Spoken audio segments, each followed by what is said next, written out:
The Dragon Ball franchise has had a strange period over the last couple of years.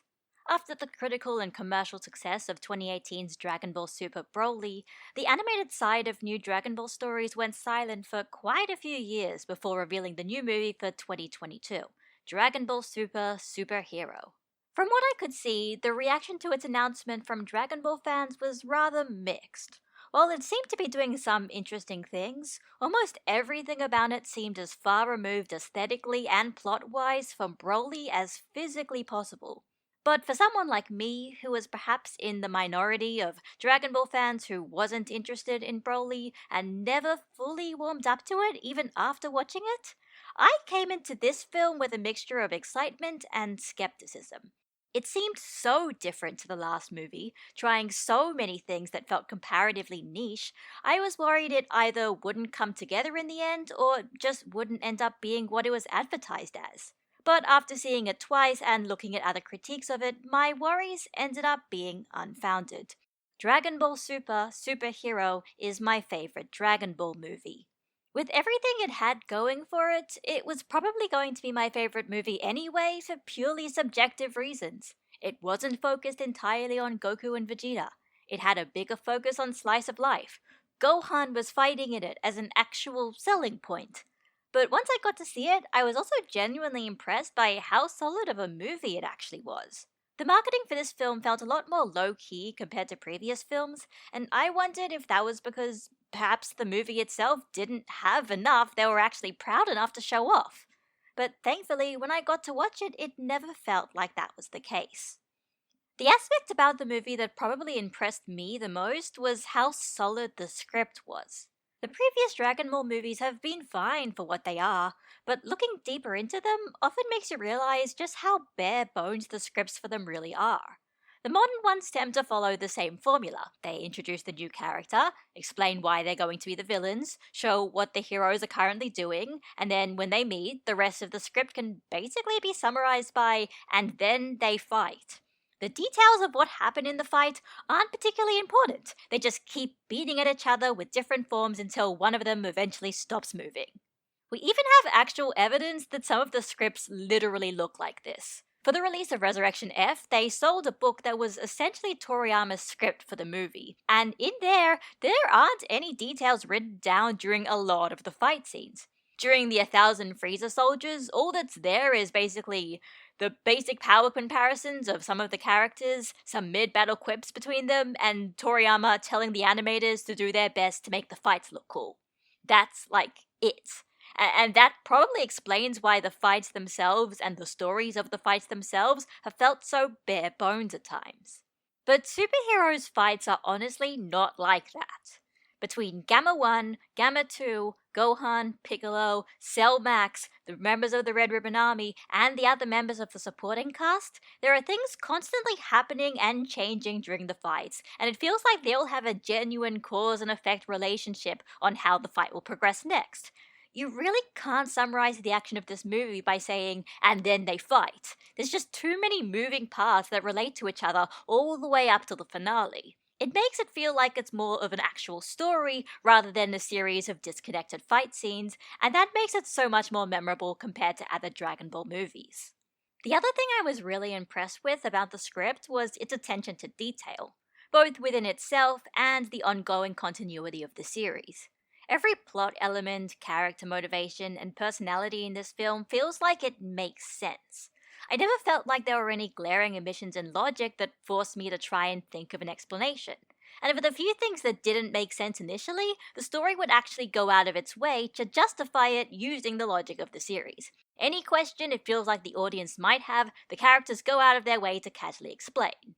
Questions like, why wasn't Piccolo able to get his new power up before? Or why wouldn't the characters use the Dragon Balls to wish Goku and Vegeta to Earth? Or what would a bunch of normal humans think of the Dragon Ball cast if they didn't know the proper context? They all have explanations that don't feel too contrived, and certainly don't feel like they're bending the entire lore in half just to allow this story to exist. And on top of that, it even does its best to fill in some of the logical gaps that were already in the series, in ways that honestly make a lot of sense. Things like, why didn't Goten and Trunks seem to physically age during Super?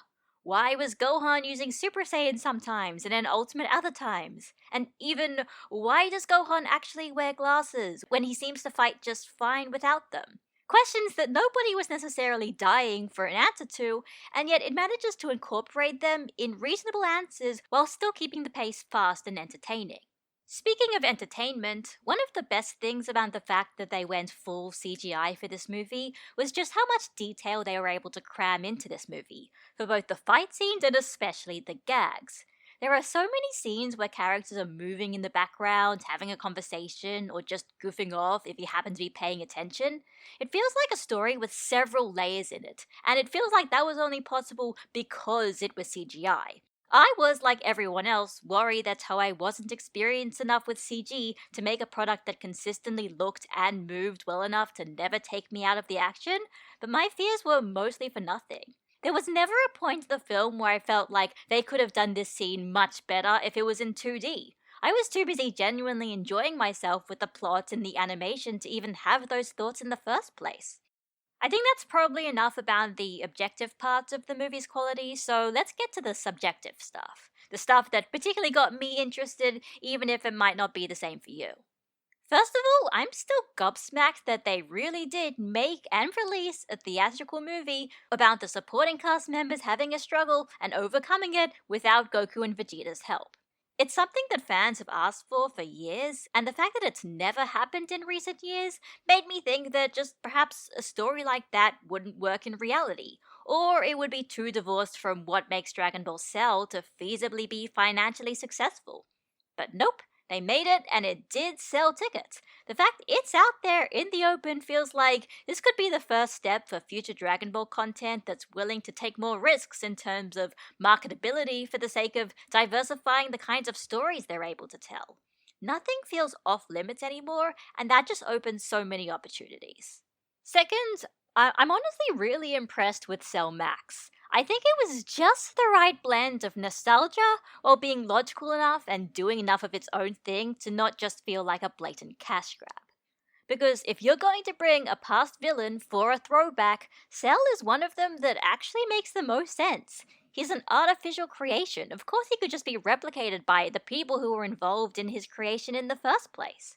And if you're going to make a story beat where there's a top secret project by the Red Ribbon Army, a symbol of their hubris which breaks free and becomes a threat to everyone, forcing them to team up, why not make that a version of the strongest thing that the Red Ribbon Army was responsible for?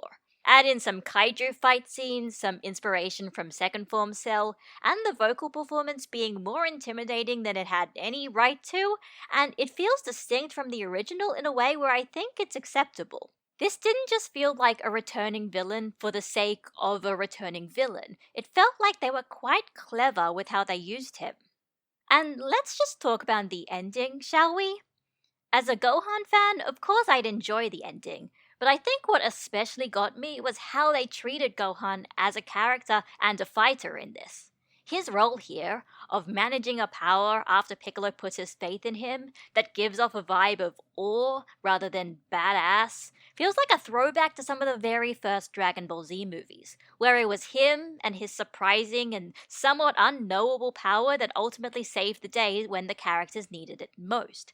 It's a kind of somewhat symbolic, ambiguous ending to a story that we haven't seen since 1993. And it's a refreshing change from the recent other Dragon Ball movies ending with them always losing from some technicality. It gives off an entirely different, if nostalgic, vibe, and it really makes the power up and ending stand out. I should also mention the one part of the movie I honestly didn't like. The stuff with Goku and Vegeta on Beerus's planet.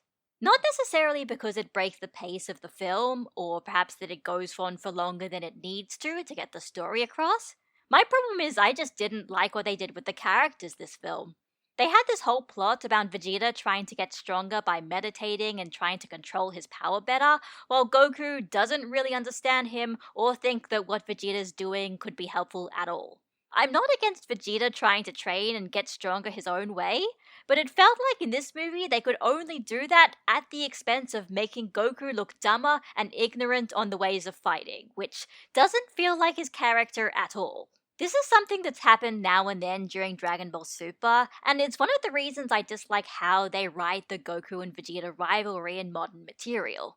If it was just Vegeta having more street smarts than Goku, sure, I think that would make sense. But if you also make Vegeta a smarter and more efficient fighter, then what even gives Goku an advantage over him?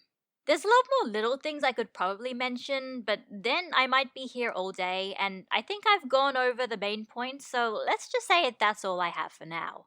I might elaborate more on specific topics in later videos in the future.